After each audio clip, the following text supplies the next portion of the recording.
We've talked a lot about the gym on this channel. Things that are good for you, things that are not good for you, the do's, the don'ts. But what we haven't done is we haven't really gone over the exact steps, the exact process from being a complete tadpole beginner to getting yourself to a point of being muscular and strong. We haven't gone over the exact steps of what exactly needs to be done. We've only gone over specific strategies, things that are important.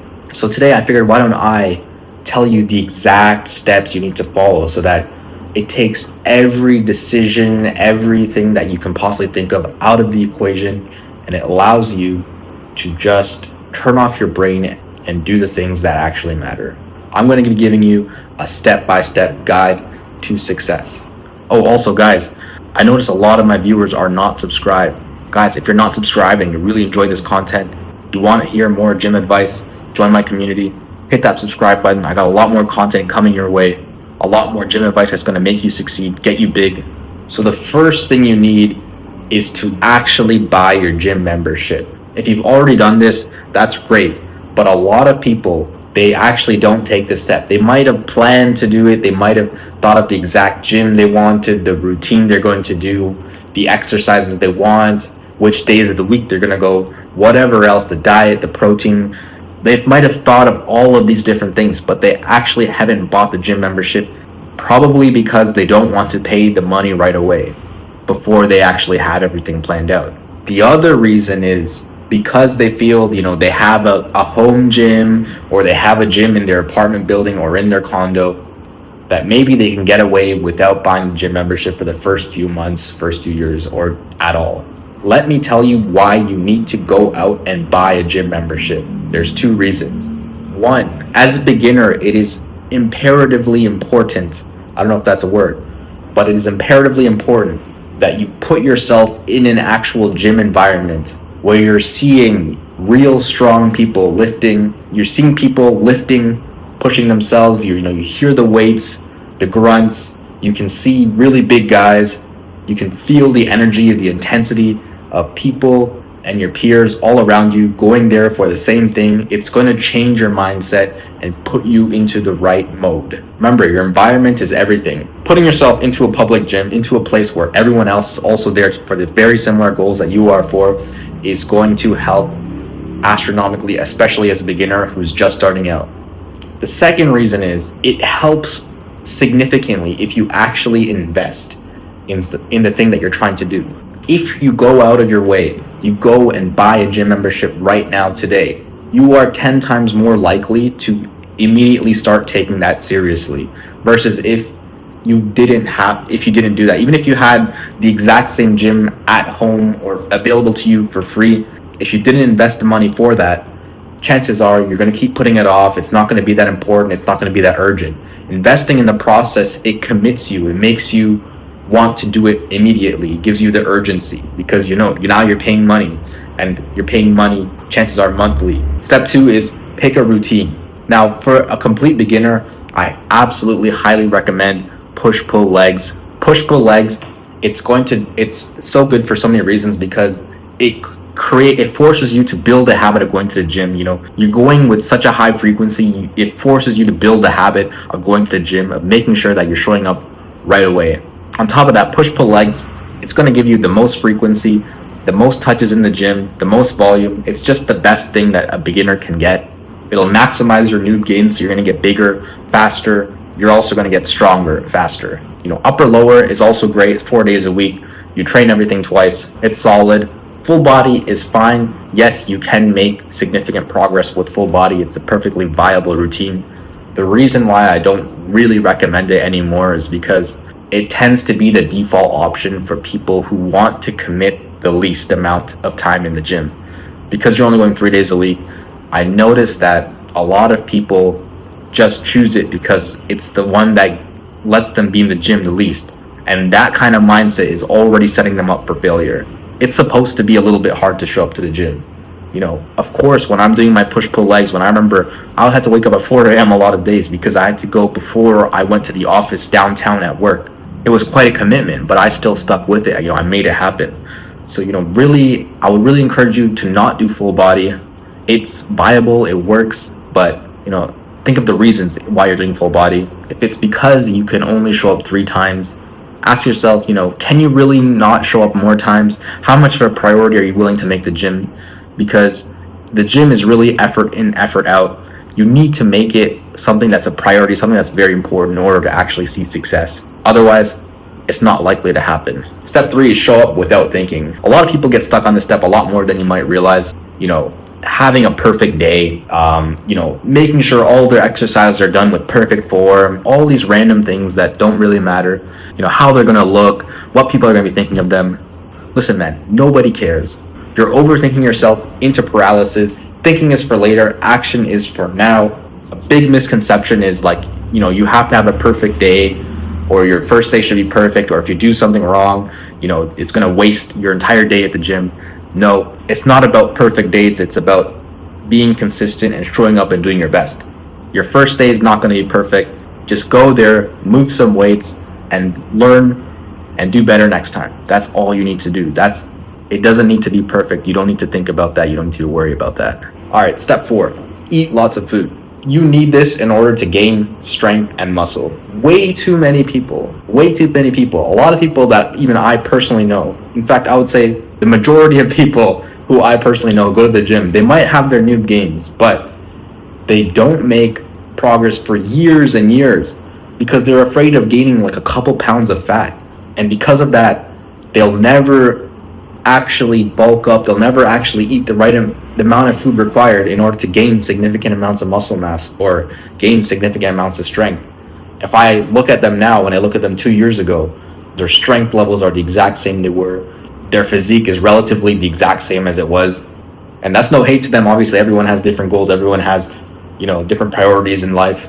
But it just goes to show you, if you want to make a significant change, you gotta be willing to commit to the bulk. You gotta eat lots of food.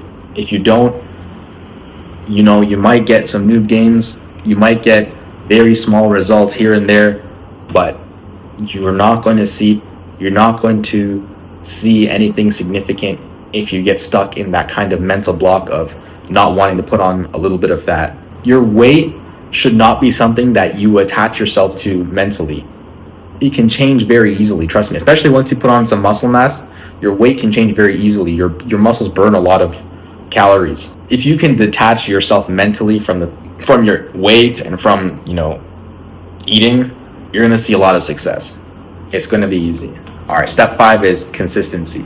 So consistency is actually how you're gonna be able to build up and make steady, reliable progress. A really common mistake is that people will go, all out. They'll go, like 6-7 days a week.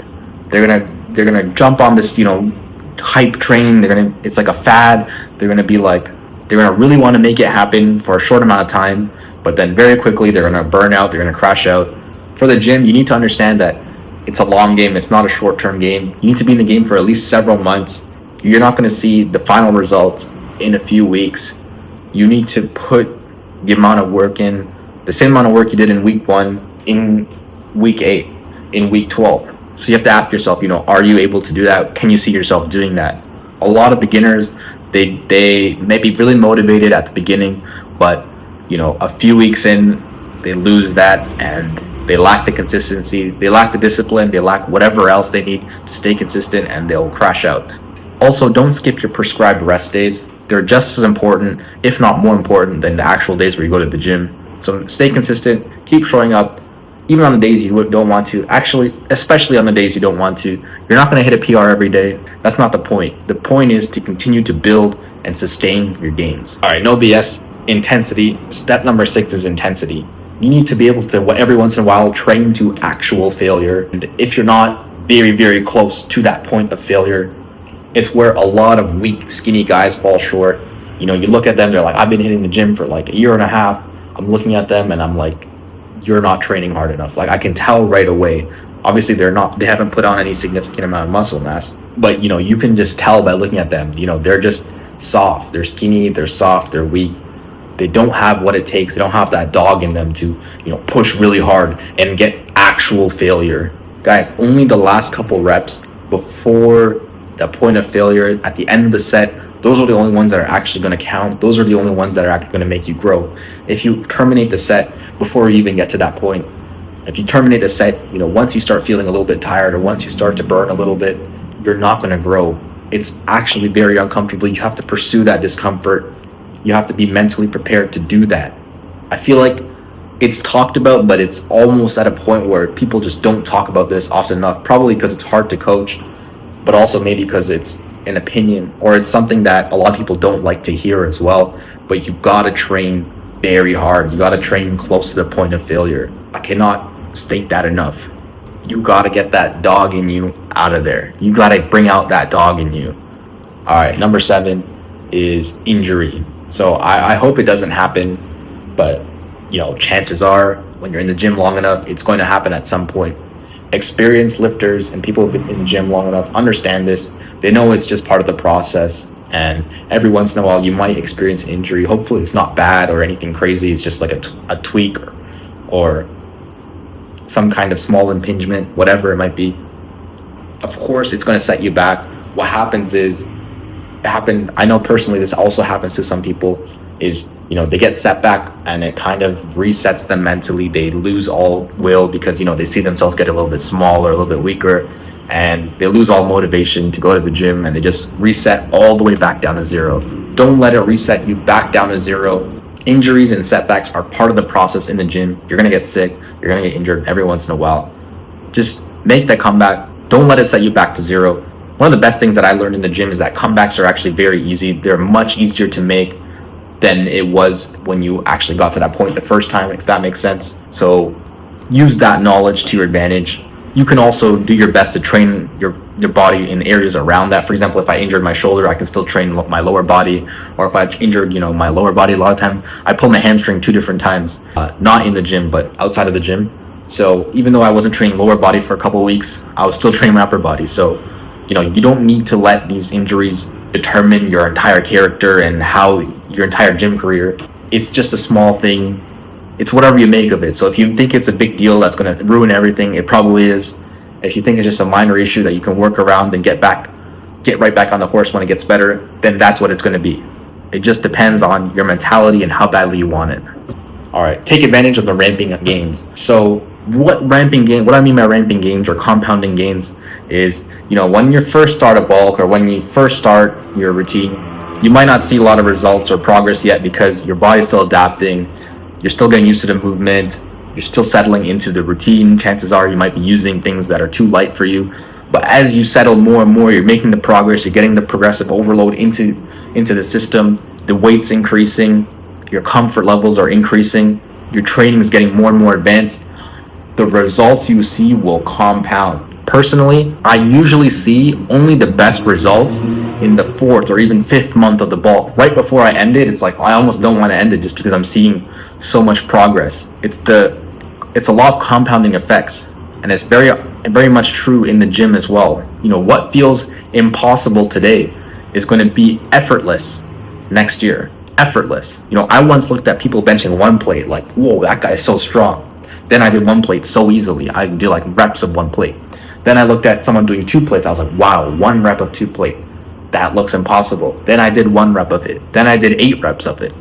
It's there. The results are possible. You just need to see it compound. So you can make that progress. You just need to put in the time and the work. You just need to put in everything that together and make it last for a long time. Once you do, you'll actually be grateful for it. Think about it. The people who only put in the work for 1 or 2 weeks, they won't see any progress at all. They'll just reset over and over again. Whereas us, we're going to see results that last for a lifetime. We're going to see things that happen that we didn't think were even possible. Like I told you with the 2 plates, right? Before I was like, oh my God, 2 plates looks impossible. Then I did it for 1 rep. Then the next year I was repping it. No one else is going to get to that point unless they put that same amount of work that I did. So if you do it, you're going to be really grateful for it too.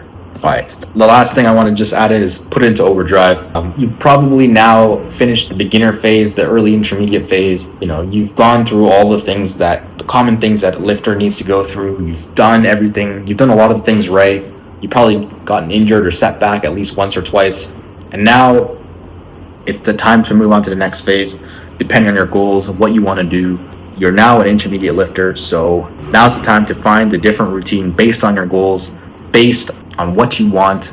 This is the time where people start branching out, doing different things. This isn't a time to finish with the gym, but now it's a time to put it into overdrive and strive towards the things that you actually desire. Anyways, guys, with that being said, that's going to bring us towards the end of this video. Drop the video a like if you did, subscribe if you're not already. I'll see you in the next one.